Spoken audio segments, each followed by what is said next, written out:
BSSC की तृतीय स्नातक परीक्षा विवादों में आ गई है।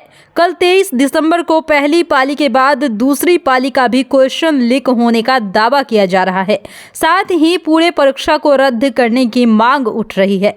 मामले को लेकर लगातार आंदोलन कर रहे छात्र नेता दिलीप कुमार ने कहा कि कल दूसरी पाली का प्रश्न पत्र भी दोपहर 3 बजे के करीब वायरल हो गया था। प्रथम पाली के बारे में मैंने आर्थिक अपराध इकाई को सूचना दे दी थी। दूसरी पाली के बारे में भी रात में सूचना भेज दी है। अब तीनों पालियों की परीक्षा रद्द करनी चाहिए। तीसरी पाली की परीक्षा आज 24 दिसंबर को ली गई है। बीएसएससी की 23 दिसंबर को हुई परीक्षा की पहली पाली के समय प्रश्न पत्र लीक मामले में आर्थिक अपराध इकाई ने जांच पड़ताल शुरू कर दी है।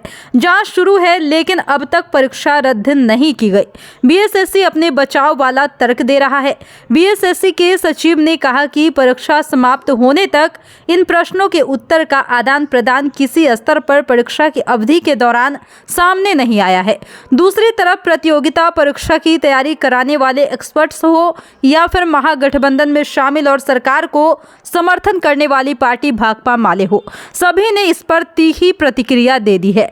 पटना में छात्र छात्राओं को बीपीएससी बीएसएससी की परीक्षा की तैयारी कराने वाले गुरु रहमान कहते हैं कि जब बीएसएससी का पेपर 11:20 पर लीक हुआ तो स्पष्ट है कि पेपर लीक हुआ है।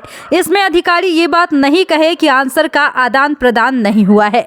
सबसे बड़ी बात है कि 1 मिनट पहले भी प्रश्न पत्र लीक होता है तो उसे लीक ही माना जाता है।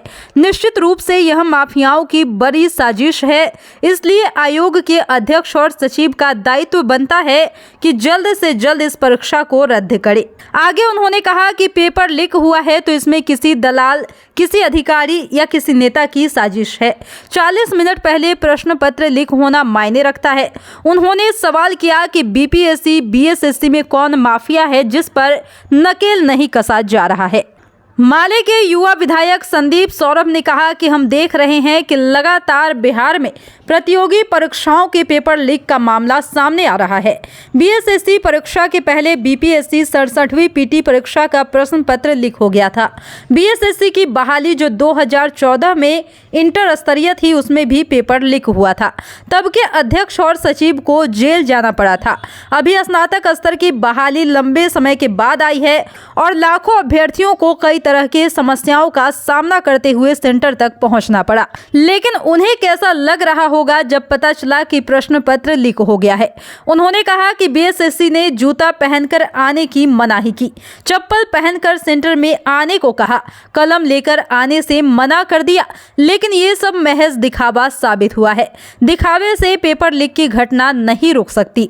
पेपर लीक का मतलब है कि ऊपर से बड़े अधिकारियों की संलिप्तता इसमें है। जो शामिल है उन पर कड़ी से कड़ी कार्रवाई होनी चाहिए। सरकार पॉलिसी लेवल पर भी बदलाव करे, इससे बिहार की बदनामी हो रही है। बिहार में आयोगों के पद पर 3 साल से ज्यादा समय तक कोई नहीं रहे, यह सरकार को सुनिश्चित करना चाहिए। जिन पर आरोप सही माना जाए उसे तुरंत ही हटाया जाए।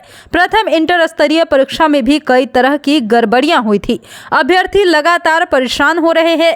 इसमें 1778 अभ्यर्थी बचे हुए हैं। सीटें बची हुई है, इसलिए सरकार सख्ती दिखाए।